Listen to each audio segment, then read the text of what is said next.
arahan Bapak Presiden sebelum kunjungan ke luar negeri untuk sektor pertanian adalah mengoptimalkan lahan rawa yang produktif yang kita sudah olah. Itu kurang lebih sekarang optimalisasi 350.000 hektar. Ini bagaimana dioptimalkan dulunya tanam 1 kali menjadi 2 kali dan 3 kali. Sehingga nanti ada tambahan produksi ke depan. Ini yang kita optimalkan, kita sempurnakan irigasinya, drainasenya dan seterusnya. Pak Prabowo minta saran sama Bapak nggak? Mungkin ada sektor pertanian yang akan dibahas isu soal pertanian yang akan dibahas nanti di luar negeri. Fokus tadi pada irigasi, kemudian satu lagi mengoptimalkan bendungan yang 61 agar airnya betul-betul termanfaatkan untuk sawah kita yang ada. Ini luar biasa karena ada bendungan kita sudah bangun sebelumnya, ada 61 unit. Ini tentu kabar baik untuk petani kalau nantinya irigasi primer, sekunder, tersier itu tersambung. Oh, berarti ada potensi kerjasama dengan Cina, Inggris, AS? Enggak, kan sudah ada, sudah jadi dengan Menteri PU cukup. Kan bendungannya sudah selesai. Oh, berarti nanti soal itu nggak dibawa? Bendungannya sudah selesai 61, tetapi ini harus dari bendungan ada namanya irigasi primer, kemudian sekunder, kemudian tersier. Ini harus terkoneksi sehingga airnya termanfaatkan secara optimal. Oke, makasih ya. Isu soal pertanian yang nanti akan dibahas di Cina apa bukan? Ada nggak, Pak? Kan Cina kita tahu bahwa kerjasama untuk bidang pertanian itu juga kemarin kami ya kan baru pulang saya dari Brazil G20 itu membahas masalah investasi sapi perah, kemudian untuk sapi bakalan. udah Itu yang kita bahas.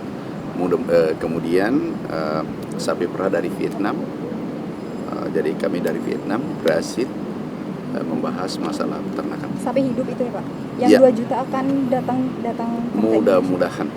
Mudah-mudahan kita investornya menyampaikan bagaimana supaya dipermudah dalam berinvestasi di Indonesia. Target tahun kedatangannya kapan Pak? Mudah-mudahan tahun depan sudah mulai.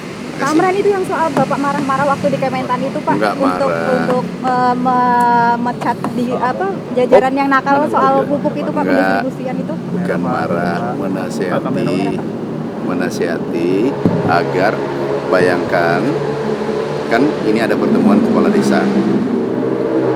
Ada 1.500 kepala desa.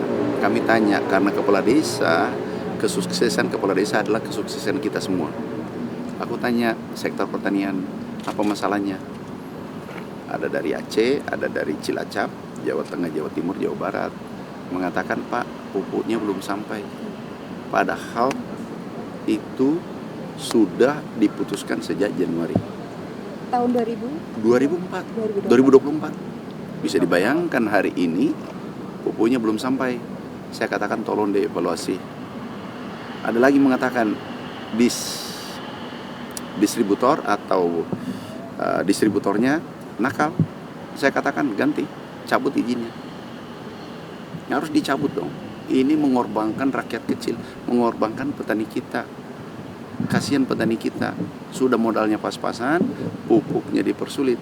Padahal Bapak Presiden luar biasa perhatian beliau di sektor pertanian. Yang pertama, pupuk ditambah 100%, naik 100% volumenya dari 4,7 menjadi 9,5 juta ton tahun ini dan tahun depan. Kemudian yang kedua, irigasi. Kemudian yang ketiga, benih unggul kita sudah berikan. Yang keempat, ada utang dari petani dan nelayan yang sudah macet 10 tahun. Itu juga